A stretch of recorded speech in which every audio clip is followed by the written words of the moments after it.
Πού είναι το Νίτσα? Είναι πίσω, είναι μακριά, πολύ μακριά. Έκανε ζέσταμα στο πρώτο καφέ.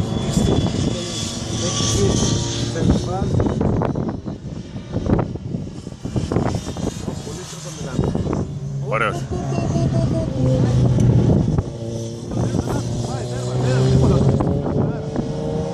Ο Σπύρος είναι πολύ δυνατό τώρα.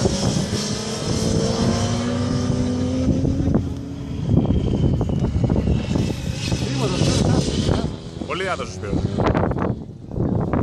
Η πλάκα, ακούς? Προσπινάει, συνεχίζει προσπινάει.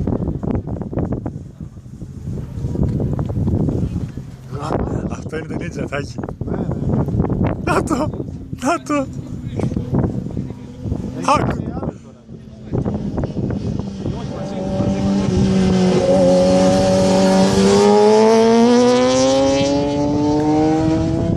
Κοίτα μαλάκα εργαλεία που έχεις στα χέρια σου. Μαλάκα, ωραίο.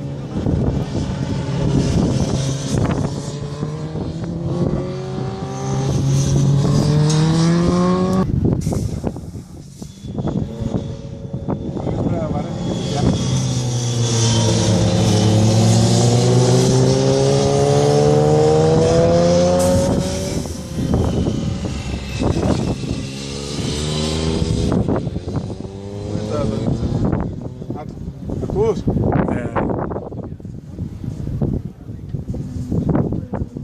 Μάλακα, τι έχω πει έτσι.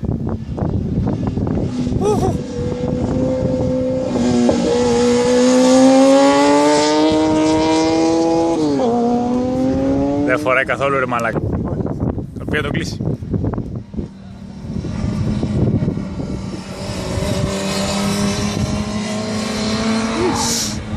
Ω μαλάκα, τι σώσιμο έκανε!